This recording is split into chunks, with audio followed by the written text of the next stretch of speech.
And those are some of the headlines. This is Democracy Now!, democracynow.org, The War and Peace Report. I'm Amy Goodman. And I'm Juan Gonzalez. Welcome to all of our listeners and viewers around the country and around the world. Leaders from more than 100 countries are gathered in Brazil for the Rio+20 Earth Summit, the largest United Nations conference ever. The gathering comes 20 years after the 1992 UN Earth Summit in Rio de Janeiro, when leaders pledged to protect the planet by endorsing treaties on biodiversity and climate change.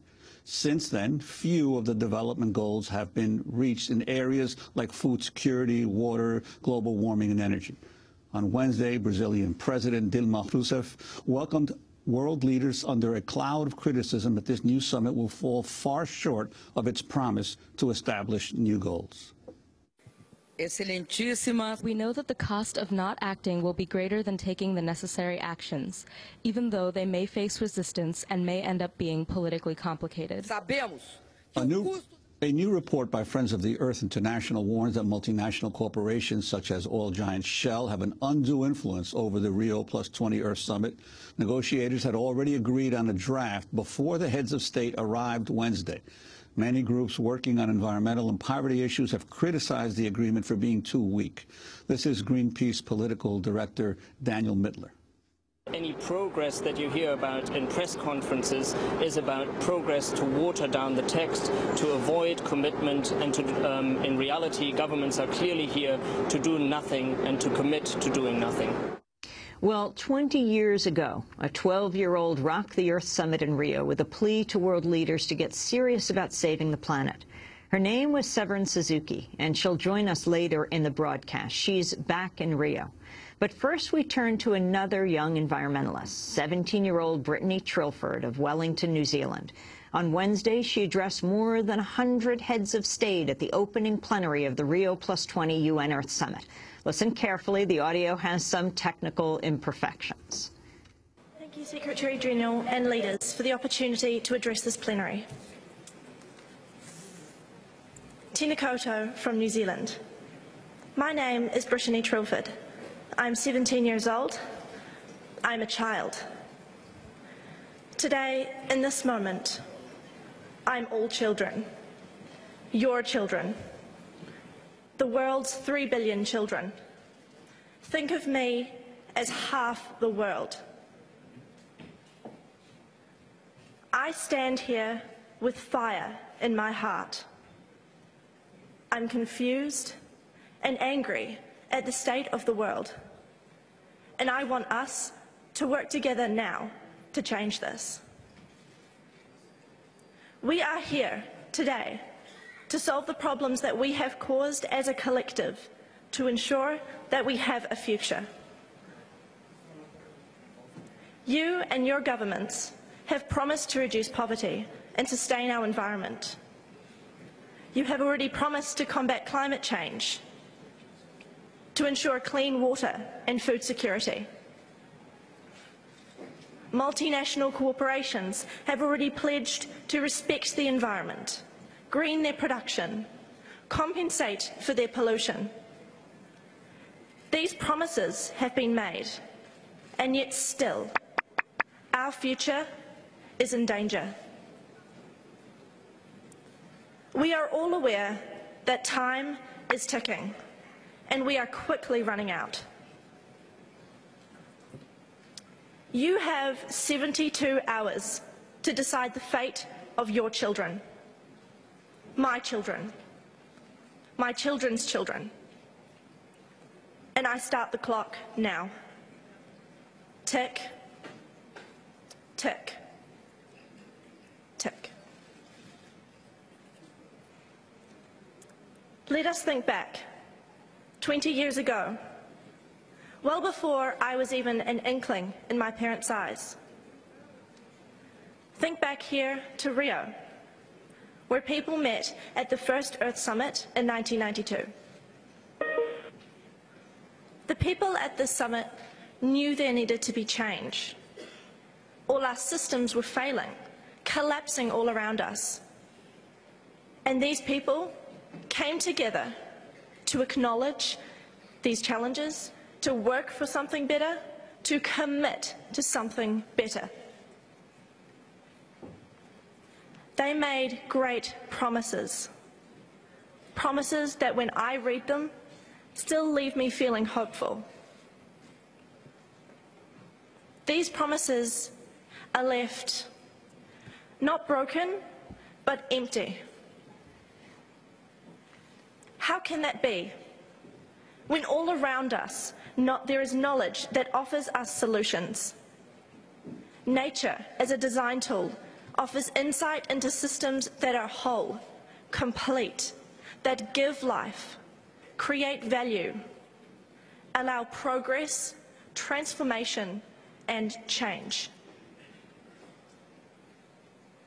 We, the next generation, demand change, demand action, so that we can have a future.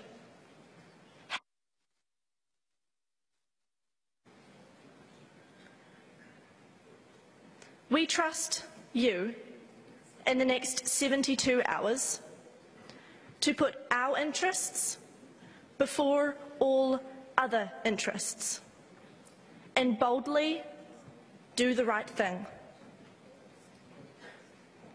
I am here to fight for my future. That's why I'm here. And I would like to end today by asking you to consider why you're here and what you can do. Are you here to save face, or are you here to save us? Thank you.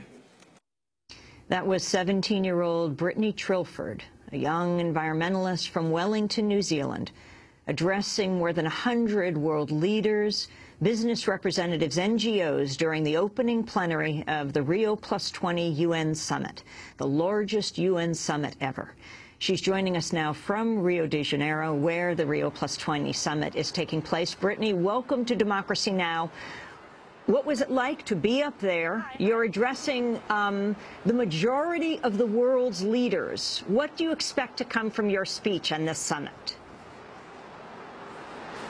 Well, it felt amazing. It was very nerve-wracking, but very, very exciting.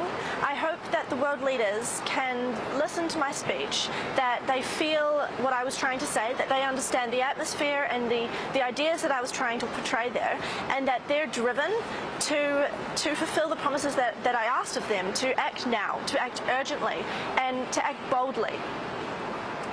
And Brittany, can you tell us something of how you first became involved in environmental activism, what prompted you, and how you ended up being chosen to make this presentation? Sure. Well, I've always been really into youth affairs and giving youth a voice, and I received an email from one of the networks that I'm part of about this Date with History competition, and it's run by Tick Tick Tick, a collaboration of over 300 NGOs, and they asked me to give a 2-minute speech to the world leaders about the future that I want, and I completely jumped at it because I have a lot to say about the future that I want. I have a lot of demands, and so I thought, well, this is perfect. This is the audience that needs to hear this. And how did you make your way from New Zealand to Rio? Were you a group of high school students? Who paid your way? Well, it was just me that went with the Date with History competition, and I joined the Tick Tick Tick team over in Rio here.